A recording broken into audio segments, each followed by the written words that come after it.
We shall begin this module by discussing about intertemporal choices.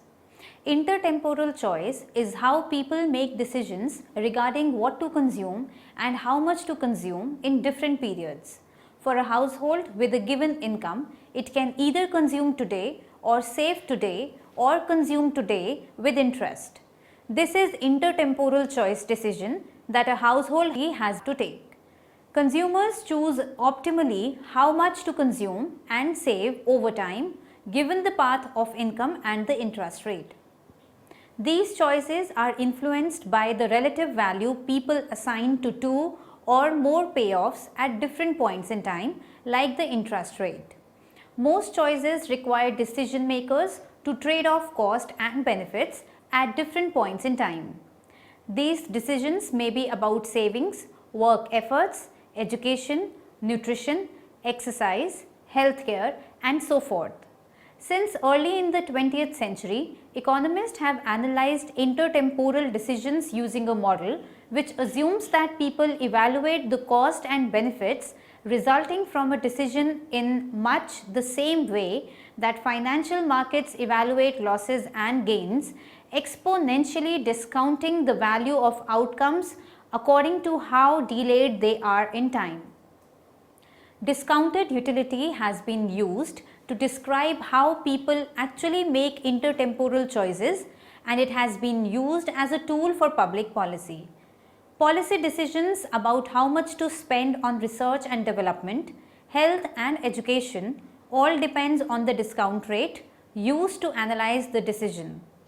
Model of intertemporal choice involving consumption and investment decisions. In the theory of Irving Fisher developed a model of intertemporal choice by the individual economic agents. The major concern in his theory revolved around consumption, investment saving and borrowing and lending without any uncertainty. His theory was later used for the development of the theory of the financial market. Fisher tried to define how the rational forward-looking consumer will not only relate his current consumption to current time period, but also on the future time periods where they try to maximize the lifetime consumption. After studying this module, you shall be able to know the concept of social welfare function, understand intertemporal choice, understand intertemporal choice substitution income effect, derive the Euler's rule. Now, we will discuss the model of intertemporal choice decisions. Irving Fisher developed the theory of intertemporal choice in his book Theory of Interest of 1930. As against to Keynes, who related consumption with the current income, Fisher's model showed how rational forward-looking consumers choose consumption for the present and future to maximize their lifetime utility. The basis of the work is on consumption. The theory is based on some important assumptions such as consumers are forward-looking and chooses the consumption for the present and future to maximize lifetime satisfaction. His consumption is subject to the total resources available for present and future consumption. So basically, in Fisher's theory, he assumes that the individual lives for two time periods, present and future, and how he optimizes his consumption over these two time periods. According to Fisher, an individual's shifting off to current consumption to future depends on four characteristics of his income stream: the size, the time shape, the composition and risk. Besides this, foresight, self-control, habit, expectation of life and bequest motive or concerns for lives of others are the five personal factors that determine a person's impatience, which in turn determines his time preference of consumption. These factors makes him decide whether consumption in future will be more beneficial than today. His two-period optimization problem is given by considering the optimal choice of consumption over time. Suppose that individuals live for two periods, denoted by subscript 1 and 2. Each period individuals earn income Y and choose how much to consume, that is C, or alternatively save by purchasing bonds, that is B, getting a constant interest rate given by R, on the bonds. The budget constraint for the two periods are given as y1 plus b0 into 1 plus r is equals to c1 plus b1 and y2 plus b1 into 1 plus r is equals to c2 plus b2. Now in this, b0 denotes the bonds with the individual at the beginning of the period 1 and b2 denotes the bond at the end of its lifetime. The budget constraints for each period can be rewritten alternatively as intertemporal budget constraint given by y1 plus y2 by 1 plus r plus b0 into 1 plus r is equals to c1 plus c2 by 1 plus r plus b2 by 1 plus r. According to the above equation, the y1 is the current period consumption, y2 by 1 plus r is the future consumption discounted at the rate r per year and b0 into 1 plus r is the value of the bonds with the interest rate today. Hence, the LHS, that is left hand side, shows the current income of the individual, whereas on the right hand side shows the discounted value of the current and future consumption available to the consumer over the two time period, which is equals to the current consumption, discounted value of next period's consumption and the discounted value of the next period's bonds value. Since income is equals to consumption plus savings in both the time periods, it is well represented in the above equation. Also, the above equation states that the present value of lifetime income and initial wealth equals the present value of lifetime spendings. Individuals live for two periods and are assumed to undertake their consumption over these two periods 1 and 2. Therefore, optimal assets in the final period of individual's life will not be positive, that is B2 is less than equals to 0 as long as consumers are not satiated. On the other hand, individuals are not allowed to leave behind debt, which means B2 is greater than equals to 0. In equilibrium, each generation is therefore born with zero wealth given by B2 is equals to 0 and the intertemporal budget constraint therefore simplifies to as below. Y1 plus Y2 by 1 plus R is equals to C1 plus C2 by 1 plus R. This intertemporal budget constraint can be shown on the diagram as given. This consumption can be shown as the straight line in the diagram where the slope of the line is minus 1 plus R. The slope tells us how much of the next period's consumption he will have to give up to have one more of the current period's consumption, that is 1 plus R of the next period's consumption. The negative sign shows the substitution between the two period consumption, that is he can either consume today or save and consume in the next period along with the interest. The line that passes through the endowment point y1 y2 and has slope of minus 1 plus R, consumers can choose any combination of first and second period consumption C1 C2 on this line. The optimal choice depends on preferences over consuming in the first or second period of their life. We assume diminishing marginal utility of consumption, that is he wants to consume in both the periods, so wants an interior solution. He does not want to consume all today and have nothing in the next time period, nor does he want to consume nothing today and consume only in the next time period. This shows some complementarity between the consumption today and consumption tomorrow, but as the slope is negative, he will be substituting as well. Hence, preferences are shown to be convex to the origin to inculcate this very characteristics of the consumer's consumption behavior between two time periods. Thus, since individuals prefer to smooth consumption between time periods, indifference curves in figures are therefore negatively sloped and convex to the origin. The diagram also showed the three cases where the consumer is a saver today, is a borrower today and an autarkist. A. Saver. This is shown by the indifference curve that is above the red indifference curve. In this, the current consumption is below the current income, hence the individual saves for the next time period, that is C1 is less than equals to Y1, and thus in the next time period due to these savings in period 1, C2 is equals to Y2 plus 1 minus C1 plus R into 1 minus C1. Thus, depending on consumer's preference in this case, he is a saver in period 1 and hence gets to consume more in the next time period. B. Borrower.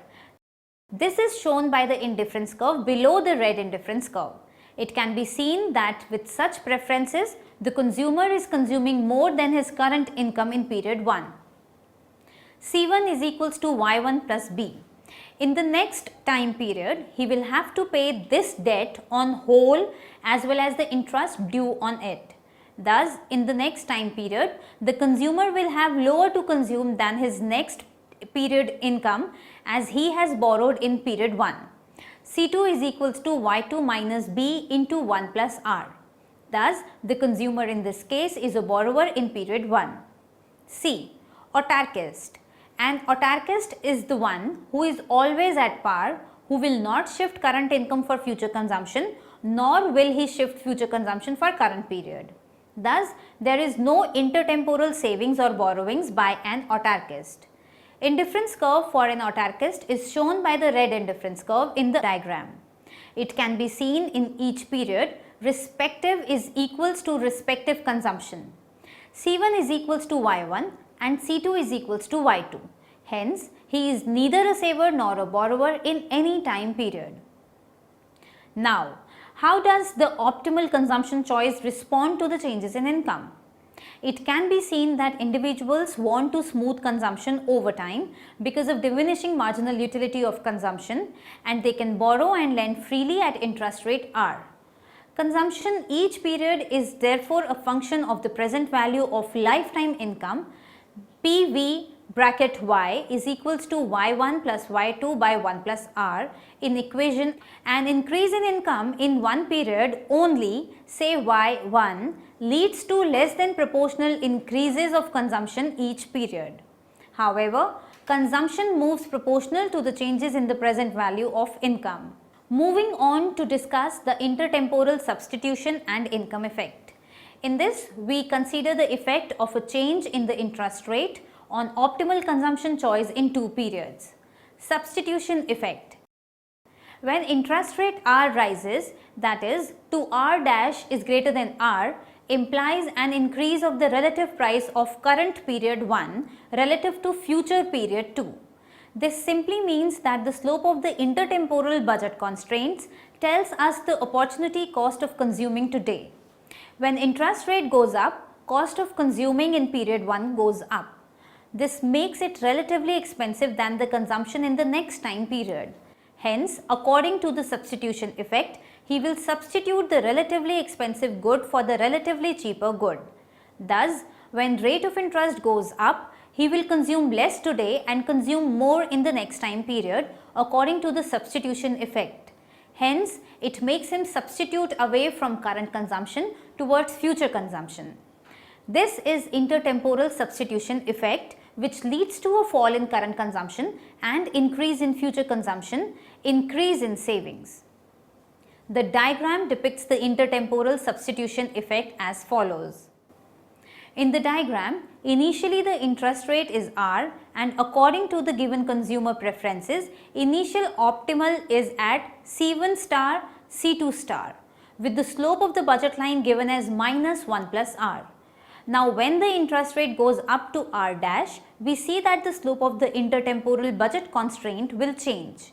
It will now become steeper, showing that when interest rate goes up, current consumption has become more expensive than the next period consumption.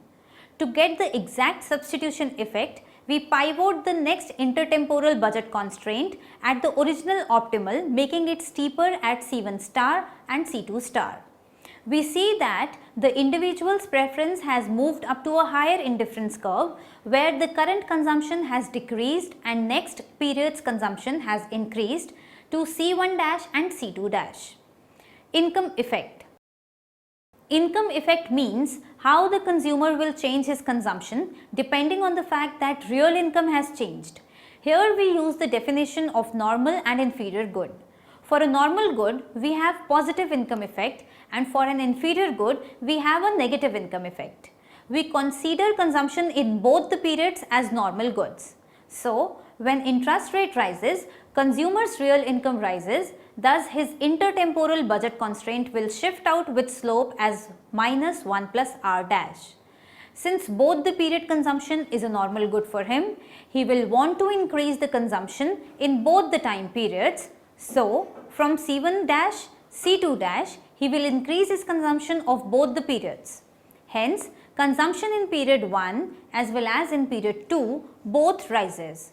Thus, income effect increases the consumption for both the time periods to C1 double star and C2 double star.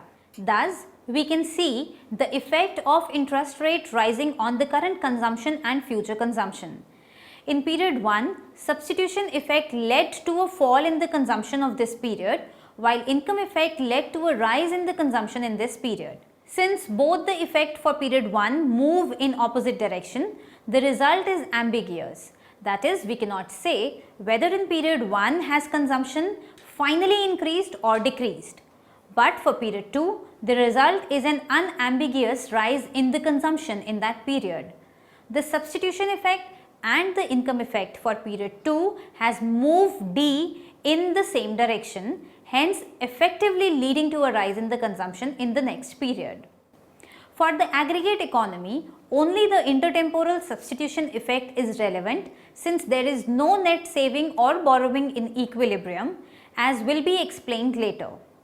Aggregate consumption demand, denoted by superscript D, depends therefore negatively on the interest rate and positively on the present value of aggregate income, where C1 to the power D is equals to R bracket minus, comma PV bracket Y bracket plus. Let us now understand the intertemporal choice and Euler's equation. The consumer problem can be studied more formally as given. Suppose that individuals have additively separable preferences over first and second period consumption. So, maximize C1 C2 U C1 plus beta U C2, where the period utility is given by U double bracket is strictly concave, U dash is greater than 0 and U double dash is less than 0, and beta is the subjective discount factor measuring the degree of intertemporal weight by the individual. We assume that the individual discounts future utility with 0 less than beta less than 1. The problem of the consumer is to maximize lifetime utility given in above equation, subject to the intertemporal budget constraint as studied earlier. For example, we can use the substitution method and substitute for C2 from budget line to the utility equation, maximize U C1 plus beta U 1 plus R into Y1 minus C1 plus Y2. The necessary first order condition for this problem is also called an intertemporal Euler equation 8. U dash C1 is equals to 1 plus R into beta U dash C2. The Euler's equation determines optimal consumption choice over time. The left hand side of the above equation is the marginal utility of consumption in period 1, which measures how much the individual values 1 unit of consumption. If the individual saves 1 unit, he would receive 1 plus R units of consumption next period, which would increase lifetime utility by the marginal utility of consumption discounted by beta on the right hand side of the above equation. Alternatively, the Euler's equation can be written as beta U dash C2 by U dash C1 is equals to 1 by 1 plus R. In the equation, the marginal rate of substitution between C1 and C2 on the left hand side is equated to the relative price 1 by 1 plus R. In order to further understand intertemporal consumption choice, consider the following example of a power utility function. Consider the below equation. UC is equals to C to the power 1 minus E minus 1 divided by 1 minus theta.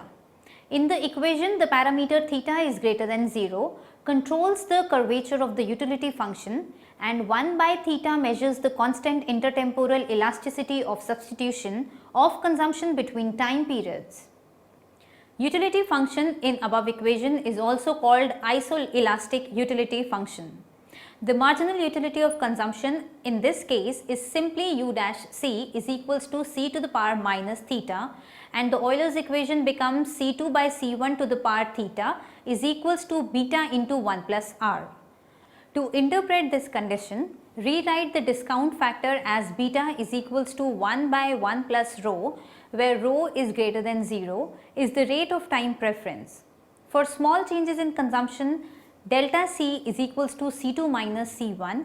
The left hand side of this expression can be approximated by C2 by C1 to the power theta is equals to change in C by C plus 1 to the power theta, which is equals to and indifferent to 1 plus theta into change in theta by C. For small values of r and rho, the right hand side of this expression is approximately equals to 1 plus r by 1 plus rho, which is equals to and indifferent to 1 plus r minus rho. Combining the two approximations, the Euler's equation, also known as Keynes-Ramsay rule, becomes change in C by C is equals to 1 by theta into r minus rho. The growth rate of consumption, that is change in C by C, is determined by the difference between the interest rate and the rate of time preference, and the strength of the response depends on the intertemporal elasticity of substitution, that is 1 by theta. Hall 1988 tests the empirical relationship between aggregate consumption and interest rates and finds only a weak relationship between these two variables. Let us now summarize what we have discussed in this module. According to the theory of the intertemporal consumption savings decision, Fishers has tried to show how a rational forward-looking consumer will try to optimize his consumption over two time periods.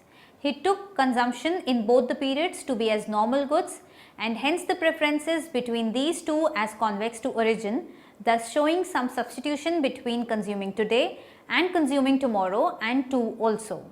With the given market interest rate, he defined the intertemporal budget constraint, and hence he defined how the optimal consumption in each time period will be achieved. Some of the reasons for people to save are: first, consumption smoothing. Agents dislike fluctuations in consumption spending. Second, precautionary motives, fear of unemployment, etc. Third, retirement. Fourth, purchase of real estate or durable consumption goods. The development of intertemporal choice has in consequence for many years been interrupted by the principles founded in what we could consider folk logic. These principles have hindered the ability of the theory to evolve between the 50s and the 90s, and to some extent it continues obstructing its further development. And the dynamic consistency requirement has proven particularly hard to withdraw from intertemporal choice, since its normative limitations hide behind a basic intuition identifying inconsistency with the bad. But this intuition is wrong. There is no ultimate reason why someone behaving only sometimes inconsistently is producing harm to himself, for there is no ultimate reason why the planner makes always good plans for the doer. There may indeed be reasons to consider someone who is continuously abandoning his plans is producing himself harm, but the fact that someone's preferences are such that they may result in dynamic inconsistency once does not imply he will be exposed to continuous dynamic inconsistency, as if an iron rod had totally damaged his brain. The identification of dynamic inconsistent preference structures with the bad relies thus on an invariance assumption saying that preferences remain the same across all periods and circumstances, including the situations in which someone perceives he is caught in a money pump. Naturally, any mathematical representation of choice needs to make such simplifications, or the theory would become completely impossible to handle, but the choice of the normative principles that ought to define validity of theoretical models should not drag these simplifications.